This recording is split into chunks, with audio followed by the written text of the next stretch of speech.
शुभ सकाळ सर्वांना. सकाळच्या बरोबर 9 वाजलेले आहेत आणि मी आलेले मेथी घास कापण्यासाठी.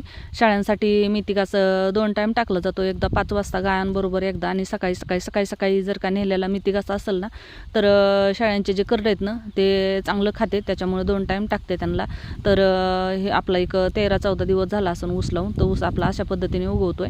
वरच्या साईडला थोडं वर जी कांडी राही ना ते अशा पद्धतीने चांगले वर आलेले आहेत, आणि खालच्या साईडला थोडं अर्ध्याच्या खाली आल्यानंतर आहे ना थोडासा जो वरचा आलेला गाळ असतो ना तो गाळ बसलेला आहे, तर त्याच्यामुळे ना थोडासा वेळ लागतोय, पण अशा पद्धतीचा आपला ऊस उगवतोय.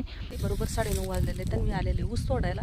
तर ही जी वाटणी आहे ना यातला अर्धा आपण ऊस कारखान्याला लावला होता आणि अर्ध्यातला अर्धा ठेवला होता. त्याला आपल्याला बेण्यासाठी काय पाहिजे होता आणि काही गायांसाठी ठेवलेला आहे. 1-2 महिने जाईल, गायांना पुरल एवढा आपण ठेवलेला आहे मागं. कारण उन्हाळ्यात थोडी थंडीच्या दिवसात उन्हाळ्यात थोडी घासाची वाढ थोडीशी कमीच राहते, त्याच्यामुळं पुरवलं येणार नाही. त्याच्यामुळे आपण 2 महिन्या आपल्या गायांसाठी घास आणि हे पुरल एवढा आपण ऊस ठेवलेला आहे. तसा आता जास्त निब्बर होतो आणि ऊसाला दशी पडल्यासारखी होती, पण नुसत्या घासावर पुरवलं येणार नाही, त्याच्यामुळे एवढा ऊस ठेवलेला आहे आपण.